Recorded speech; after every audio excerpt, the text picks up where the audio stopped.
Good afternoon everyone, कैसे हैं आप सभी लोग। आई होप आप लोगों ने आज की अपडेट सुन ली होगी। जो अपडेट थी आज की, जैसे कि आप लोगों को पता है आरजेएस की वैकेंसीज आ चुकी है। वैकेंसीज नंबर ऑफ वैकेंसीज 120 हैं। ठीक है, तो जैसे कि आपको पता है कि मैं आप लोगों को अपने नून वाले सेक्शन में लॉ वाले पार्ट में पढ़ाती हूँ। इंडियन एविडेंस एक्ट मेरा चल रहा है, इंडियन एविडेंस एक्ट 1872, और जिसमें हम पार्ट कंप्लीट कर चुके हैं 1 और 2। चैप्टर हम कंप्लीट कर चुके हैं ऑलरेडी 6। ठीक है, चैप्टर नंबर 7 हमारा चल रहा है। चैप्टर नंबर 7 में भी हम एक पार्ट अपना कंप्लीट कर चुके हैं।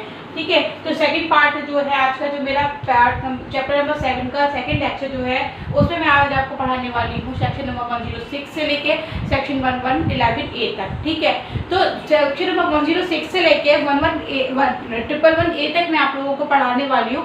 तो उससे पहले आप लोगों ने क्या पढ़ा वो मैं आप लोगों को रिवाइज करा देती हूँ। उससे पहले जो आप लोगों ने मेरे साथ पढ़ा वो पढ़ा था burden of proof. Burden of proof, क्योंकि ये चैप्टर ही पूरा बर्डन ऑफ प्रूफ के ऊपर है, तो ये जो सेक्शन नंबर 101 भी हमने पढ़ा क्या, बर्डन ऑफ प्रूफ।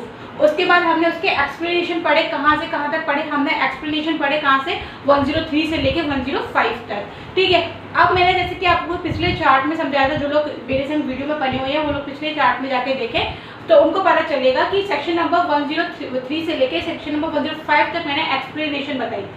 ठीक है, वहाँ मैंने एक्सप्लेनेशन बताई, और आज मैं आप लोगों के साथ पढ़ाने वाली हूँ आप लोगों को जो बर्डन ऑफ प्रूफ के जो एक्सेप्शंस दे रखे हैं वो कहाँ पे दे रखे हैं। वो दे रखे हैं हमें 106 से लेके 1111A तक।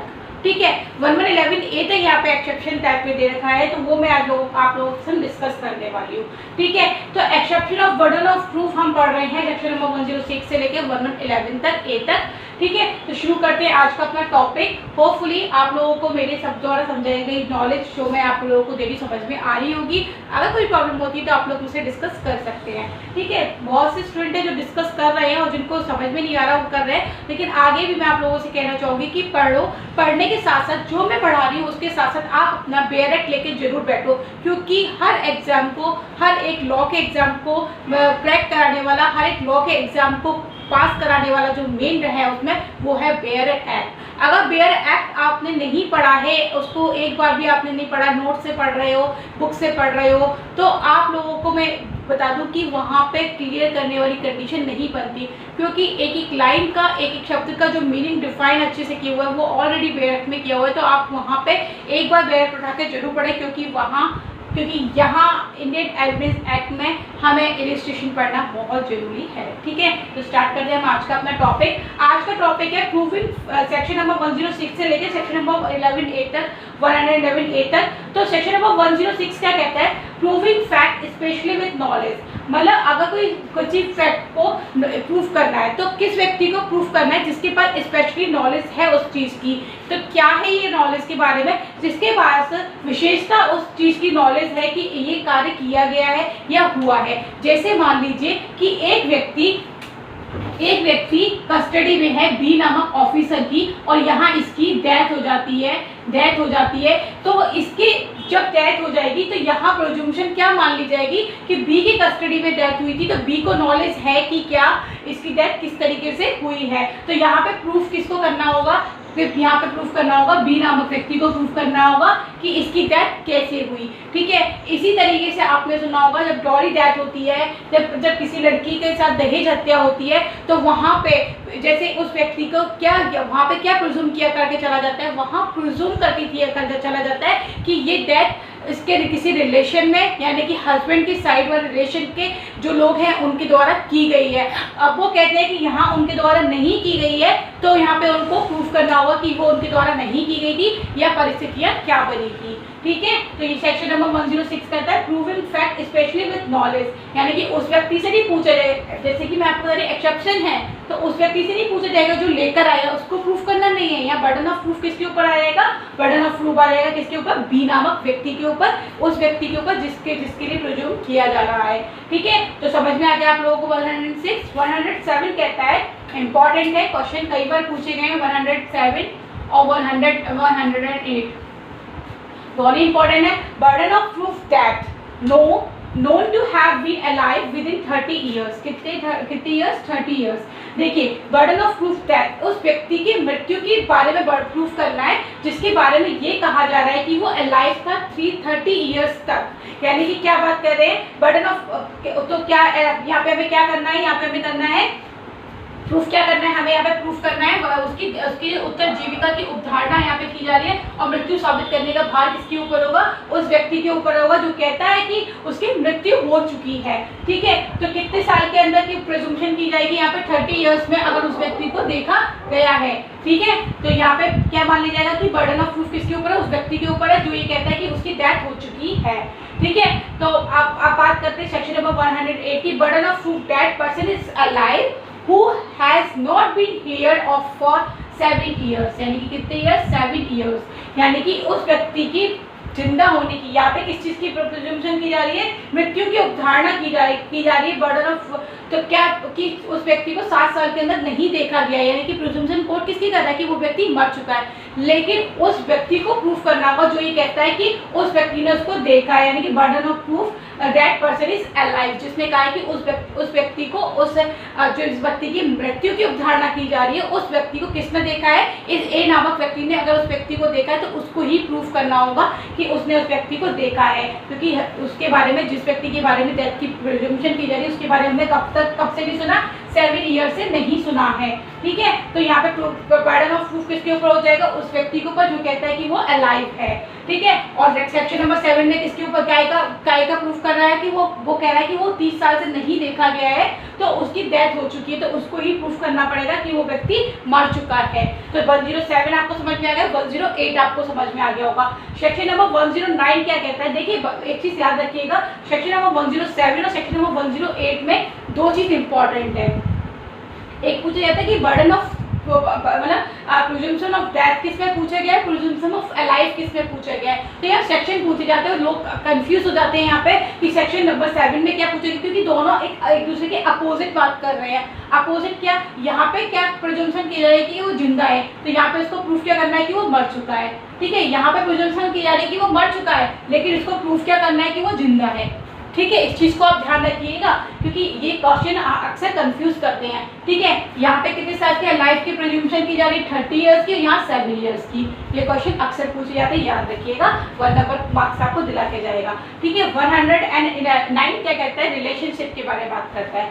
जब किसी व्यक्ति के बीच में रिलेशन है तो प्रूफ करना होगा कि उन व्यक्ति के बीच में अगर कोई प्रॉब्लम हो रही है तो वो रिलेशन अभी तक कंटिन्यू है या नहीं है। तो 3 तरीके के रिलेशन यहाँ पे 109 में बताए गए हैं। आप लोग इसको इस तरीके से याद कर सके, partner, landlord and tenant, principal और एजेंट, यानी कि 2 पार्टनर्स के बीच में अगर कोई रिलेशन है तो वो कंटिन्यू है या नहीं है। इस चीज़ का प्रूफ उस व्यक्ति को करना होगा कि अगर कोई केस, मान लीजिए ए नामक व्यक्ति, बी नामक व्यक्ति, ए और बी दोनों पार्टनर रहे हैं कभी, और ए केस करता है बी के अगेंस्ट, अगर ए केस कर रहा है बी के अगेंस्ट, तो यहाँ पे कोर्ट में जब वो चल रहा है वो कहता है कि मैं ए का पार्टनर नहीं हूँ, तो बी कह रहा है कि मैं ए का पार्टनर नहीं हूँ, तो यहाँ पे ए को प्रूफ करना होगा। किसको प्रूफ करना होगा, यहाँ पे बी को प्रूफ नहीं करना होगा कि मैं पार्टनर नहीं हूँ, यहाँ पे ए को प्रूफ करना होगा कि वो लोग पार्टनर हैं। ठीक है, पार्टनर थे तो उनको जो हिस्सा मिलना चाहिए वो पार्टनर की तरीके से मिलना चाहिए। तो proof of proof, burden of proof किसके ऊपर हो जाएगा, ए के ऊपर हो जाएगा। ठीक है, उसी तरीके से लैंडलॉर्ड और टेनेंट, लैंडलॉर्ड और टेनेंट के बीच में कोई डिस्प्यूट आता है, रेंट को लेके कोई डिस्प्यूट आता है खाली कराने के लिए, तो यहाँ पे प्रूफ करना होगा कि पहले तो यही प्रूफ करना होगा कि जो भी केस लेके आता है उसके अगेंस्ट पार्टी को ये प्रूफ करना होगा कि बर्डन ऑफ प्रूफ ये प्रूफ करना होगा कि ए और बी एक लैंडलॉर्ड और टेनेंट है। उसी तरीके से प्रिंसिपल और एजेंट, यानी कि जो ओनर है वो और एजेंट दोनों ओनर और एजेंट के रूप में कार्यरत हैं, तो ये प्रूफ करना होगा। इस तरीके से आपको समझ में आया। सेक्शन नंबर 109 क्या है, रिलेशनशिप के बारे में बात करता है। सेक्शन नंबर 110, सेक्शन नंबर 110 क्या करता है, burden of proof as to ownership, यानी कि स्वामित्व है उसका, ये चीज प्रूफ करनी है। यानी कि यहाँ पे क्या है, क्वेश्चन क्या राइज हो रहा है कि क्या उसका स्वामित्व है इसके ऊपर, तो यहाँ पे जो क्वेश्चन अराइज हो रहा है वो क्या रहा है, स्वामित्व की धारणा की जा रही है। तो स्वामित्व है या नहीं, ये प्रूफ किसका करना होगा, ये ओनरशिप को जिसका ओनर है, जो ओनर है उसको प्रूफ करना होगा। आपको पता है जो कब्जाधारी होता है उसे ही ओनर मान लिया जाता है, जो कब्जाधारी है वो ही ओनर है उस समय, क्योंकि जिस समय केस लाया जाता है कोर्ट के अंदर वहाँ पे क्या मान लिया जाता है, वहाँ मान लिया जाता है कि ओनरशिप कौन है, ओनरशिप किसको दी जाएगी, जो ऑलरेडी कब्जा रखा हुआ है। जैसा कि आप लोग पढ़ते हो 145, 146 IPC सॉरी CRPC, ठीक है। तो वहाँ क्या पढ़ते हैं, जिसका कब्जा है 2 महीने पहले तक, तो प्रोसीजर में क्या होगा, उसी का कब्जा मान लिया जाएगा, उसको पोजीशन दे रखा कंटिन्यू रखा जाएगा। इसी तरीके से यहाँ पे क्या किया जाएगा, burden of proof as to ownership, ठीक है।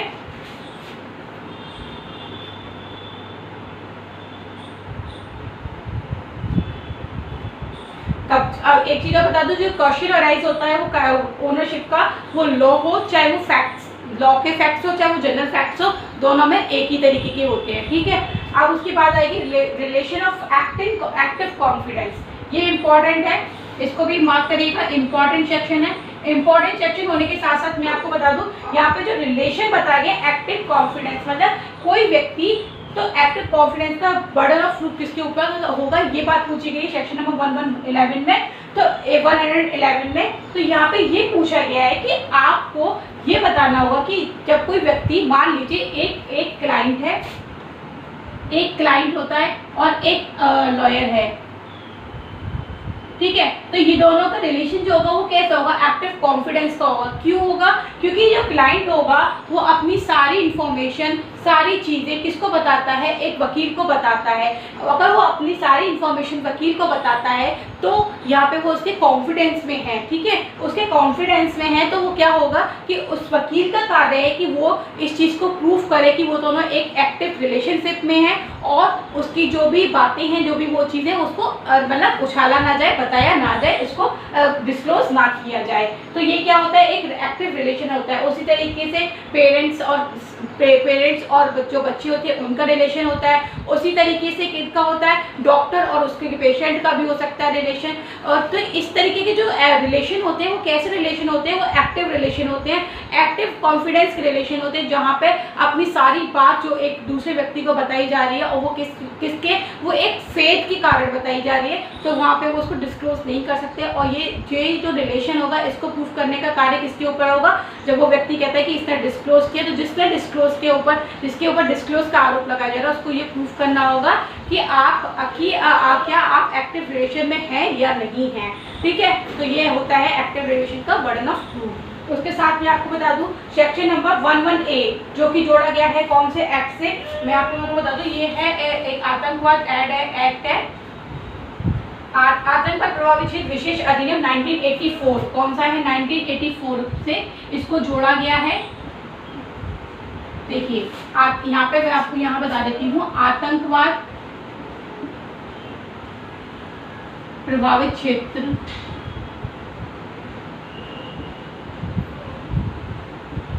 अधिनियम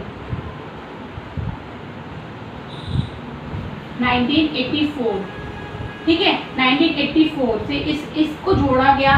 इसमें बताया गया है कि जो ऐसे क्षेत्र जहाँ पे लोग उपद्रव, इसमें सेक्शन देखिएगा, इसको 2 पार्ट में डिवाइड किया गया है। पार्ट नंबर इसका जो पहला है वो है section number 121, section number 121A, section number 122, section number 123। इसके षड्यंत्र में, इसके प्रयत्न में या उसके कहते हैं ना दुष्प्रेरण में, यानी कि कॉन्स्पिरेसी, अटेम्प्ट और अबेटमेंट में अगर कोई व्यक्ति किसी पर्टिकुलर क्षेत्र पर लोक शांति भंग करता हुआ या उपद्रव करता हुआ या जो ऐसा व्यक्ति जो कि बहुत शांति को भंग कर रहा है, तो उसके खिलाफ यहाँ पे क्या किया जाएगा कि उसके ऊपर एक ये प्रोज्यूम्पशन की जाएगी कि ये सरकार के अगेंस्ट कार्य कर रहा है। अगर ये सरकार के अगेंस्ट कार्य कर रहा है तो उसको ही प्रूफ करना होगा। यहाँ पे प्रोज्यूम्पशन कर ली जाती है कि वो ऐसा कर रहा है, तो उसको प्रूफ करना होगा कि वो ऐसा नहीं कर रहा था। लेकिन 1 मंथ से अधिक लोक व्यवस्था में गंभीर विघ्न डाल रहा है तो भी यहाँ पे मान लिया जाएगा कि वो क्या है, वो एक ऐसा व्यक्ति है जो कि अपराधी है। यानी उसको 1 महीने से अधिक हो गया और वो लगातार इस तरीके के ऑफेंसेस कर रहा है, तो क्या मान लिया जाएगा? मान लिया जाएगा कि वो व्यक्ति ऐसा ऑफेंसेस करने का अपराधी है। तो उसके ऊपर प्रूफ, बर्डन ऑफ प्रूफ यहाँ पे किसके ऊपर होगा? उस व्यक्ति के ऊपर होगा जिसके ऊपर ये आरोप लगाए गए हैं, और वो बताए कि वो ऐसा नहीं कर रहा है। बर्डन ऑफ प्रूफ किसके ऊपर हो जाएगा? प्रिजम्पशन तो उसकी रहेगी, लेकिन बर्डन ऑफ प्रूफ किसके ऊपर होगा? उस व्यक्ति के ऊपर हो जाएगा। देखिए मैं आपको बता देती हूँ, देखिए यह कि वह अपराध किसी ऐसे क्षेत्र में किया गया है जिसमें उपद्रव को दबाने और लोक व्यवस्था बहाली के लिए किसी विधि के अधीन विक्षिप्त क्षेत्र में घोषित किया गया है, किसी ऐसे क्षेत्र में किया गया जहां 1 महीने से अधिक लोक व्यवस्था में गंभीर विघ्न डाल रहा हो। यह दर्शित किया जाता है कि अभियुक्त उस स्थान पर मौजूद था जहाँ सशस्त्र बल के सदस्यों का पर कोई हमला किया गया था। दूसरा पॉइंट क्या है इसमें कि सशस्त्र बल के ऊपर कोई हमला किया गया हो, तो यहाँ पे क्या होगा? प्रिजम्पशन की जाएगी कि वह व्यक्ति जिसने ऐसा कार्य किया है वो एक अपराधी है। ठीक है, तो ये है हमारा lecture number 1111A।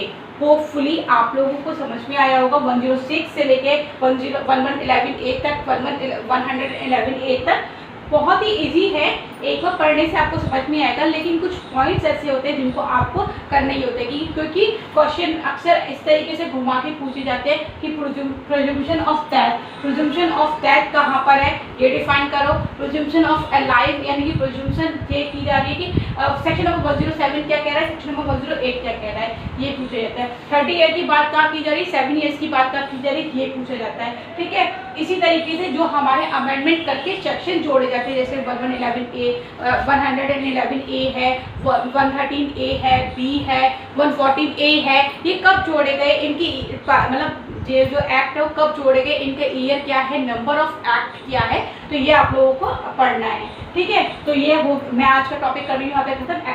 Exception of burden of proof यहाँ खत्म होते हैं। उसके बाद खत्म क्या, मैंने आपको 111A तक करा दिया। अब मैं आपको कल जो कराऊंगी वो कराऊंगी 112 से लेके 114A तक। ठीक है, मिलते हैं अपने कल के लेक्चर में। होपफुली समझ में आया होगा। कुछ भी प्रॉब्लम हो तो मुझसे पूछ सकते हैं। और ख़त्म कर रही हूँ मैं अपना टॉपिक यहाँ पर। ठीक है, और एक चीज़ मैं बताऊँगी कि इसके बाद जो हम करेंगे, जो अपना ये एविडेंस एक्ट जिसमें मेरा भी 8, 9, 10, 11 ये 4 चैप्टर रह चुके हैं, उनको कंप्लीट करने के बाद हम ले रहे हैं अपने इसके बाद जो एक्ट लेंगे वो तो या तो हम लेंगे TPA या हम लेंगे डोमेस्टिक वायलेंस। क्योंकि डोमेस्टिक वायलेंस मैं इसलिए लेना चाह रही हूँ क्योंकि वो हम RGS की तैयारी के अकॉर्डिंग करेंगे। अब आप लोग मुझे बताइएगा कि क्या लें, TPA पढ़ना है तो TPA लेंगे, और डोमेस्टिक वायलेंस पढ़ना हो तो डोमेस्टिक वायलेंस लेंगे। ठीक है, तो कंटिन्यू बने रहिए मेरे साथ। और हाँ, प्लीज़ वीडियो को लाइक करें, शेयर करें, सब्सक्राइब करें चैनल को, जिससे कि और लोगों को भी इस जो मेरी वीडियोस हैं, जो मेरे पढ़ाई जो मेरी जानकारी है वो और लोगों तक भी जा सके। चलिए ख़त्म करके अपना टॉपिक। धन्यवाद, नमस्कार।